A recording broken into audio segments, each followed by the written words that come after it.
There is ample evidence in the Bible to show us that the Sabbath that God commands us to keep today is the same seventh day that God rested on and blessed when He created the earth.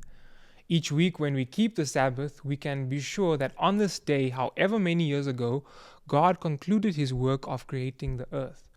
We are reminded to worship Him as our Creator.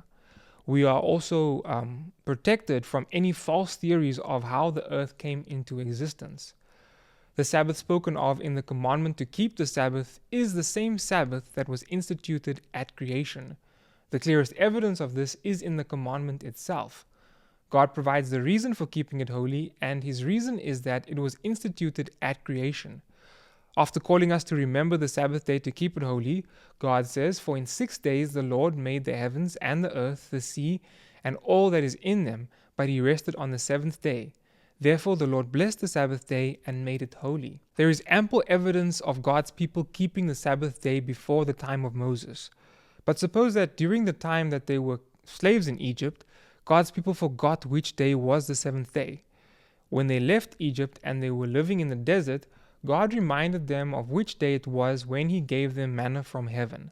For 6 days of the week, they were to collect this miracle bread that fell from the sky. Manna that was kept overnight went bad. However, on the 6th day, they were to collect enough for the Sabbath. The manna that they collected on the 6th day did not go bad overnight, allowing the Israelites to keep the Sabbath. God repeated this miracle every day and every week for 40 years. In addition, in giving the 10 Commandments at Sinai, God reaffirmed that this seventh day is the day that they ought to keep holy, and that it is the same day that was instituted and sanctified at creation. Since manna fell from heaven, and since the 10 Commandments were given at Sinai, Jews have always kept the seventh day, Saturday, holy.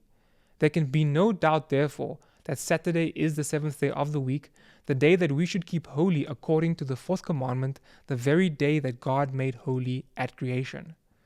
Does it matter that we keep a specific day holy, or can we keep any day holy as long as it is the seventh day after 6 days of work? Are we still remembering creation if we do so? Firstly, there's no account in the days of the Jews of them understanding the commandment in this way. If any Jew decided to work on the seventh day, reasoning that they had kept, say, the fourth day holy, they would have been guilty and be punished for committing a crime. Secondly, in order to observe another day as holy, you would need to commit a sin. Let's say you decide to keep Tuesday holy. The first time you do so, your work week would only be 2 days long, Sunday and Monday. Now it's true that the second time you do it, your work week will be 6 days long. However, to initiate your practice, you will have broken the commandment by not working for 6 days. Persisting in sin does not make it right. If we accept that a seventh part of the week should be kept holy, we must also accept that this seventh part must be the seventh day, Saturday. Any other day is not the seventh part according to the order that God put in place at creation. Any other day would not be a memorial of creation. Anything that God requires of us will always be for our benefit and our protection. We might not know all the benefits of doing what God says, and we might not know all the dangers He is protecting us from. There is safety in obedience. We can be sure that we are keeping the right day.